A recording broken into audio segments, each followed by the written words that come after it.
Hi friends, welcome to SNCA Study Club, a platform for CA final students.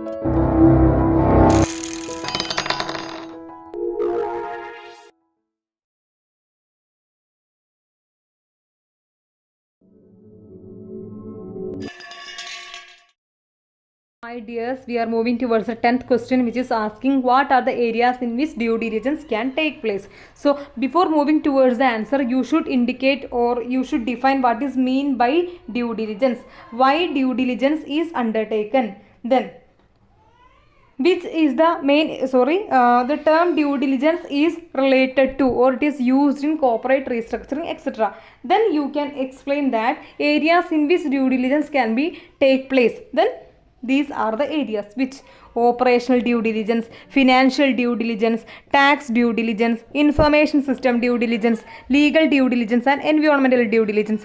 Suppose A, who is, this is a company, okay, willing to purchase B company. So they have to determine whether it will be feasible to make the purchase of B entity. That is, due diligence is mainly facilitate or assist the acquirer or investor to know all reasonably can about the business in which they are going to make investment. Right, friends? So these are the different areas. First of all, operational due diligence. This can be otherwise termed as what? Commercial due diligence. That is otherwise commercial due diligence. So it is generally performed by the concerned acquirer. That is, suppose they here A, he is the acquirer of B entity. So he is performing operational due diligence, or that is making an evaluation, okay, evaluation of B entity. That is, acquirer is making an evaluation of the target, right, from commercial, strategic and operational perspective, whether they are undertaking their operations efficiently and effectively, whether their strategic decisions are proper. These are the areas which has been evaluated through operational due diligence. So in operational due diligence, acquirer make an evaluation of the target business from commercial, strategic and operational perspective. That is, they will determine, suppose they are going to acquire the B concerned entity, whether this acquisition will result what? Operational synergy. That is, the same can be continued in A. That is their question. So what will be the effect of merger, whether it will be feasible? These are discussed in operational due diligence. The second is what? Financial due diligence. So financial due diligence is performed after making operational or commercial due diligence. Financial due diligence involves evaluation of the books of accounts and financial records or any other matters which is related to finance.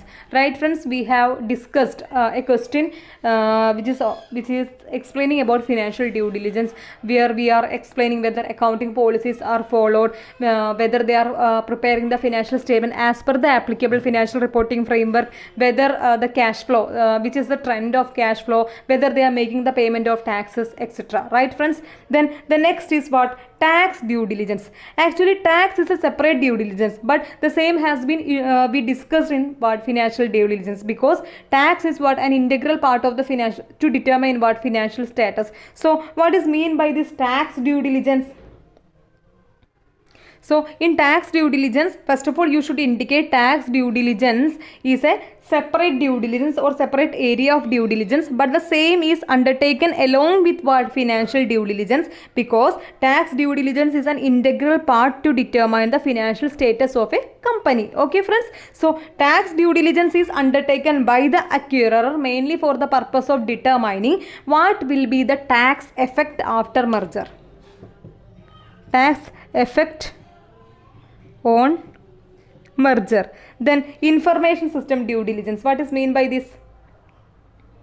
It is mainly about what? The computer system and other information processing facility in the acquirer company. So this is mainly determining whether the right information is provided by the information system of the target company at the right time, or right information is processed, etc., or whether the information system is processing or functioning efficiently and effectively. Then what? Legal due diligence.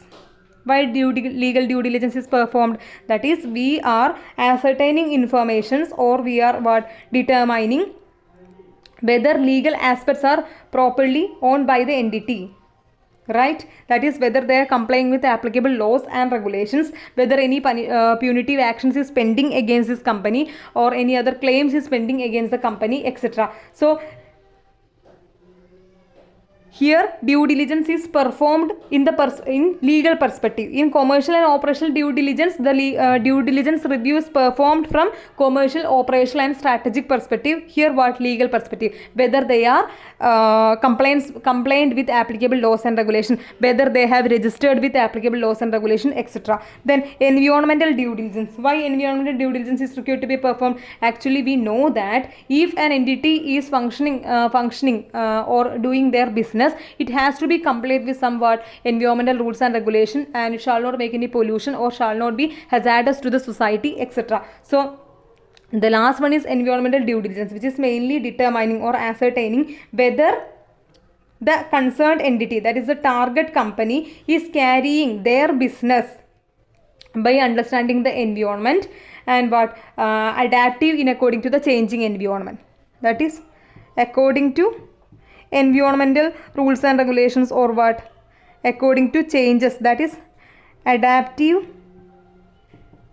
as per changes in environment. The last one is what? Personal due diligence, that I have forgot to write here or point out here. Okay, personal due diligence. This is mainly here the due diligence review is undertaken from the perspective of what? The employees of the target company. They are mainly determining the labor force or the number of employees which has been retained by the target company, whether they are efficient and effective, their job profile, and determining whether the same employees or including key managerial person will continue functioning in the concern even after merger. That is mainly determined. That is, it is carried out to ascertain that the entity's personal policies are in line or can be changed to suit the requirements of the restructuring. Okay, so they are also making what? Ascertaining the personal policy, right friends?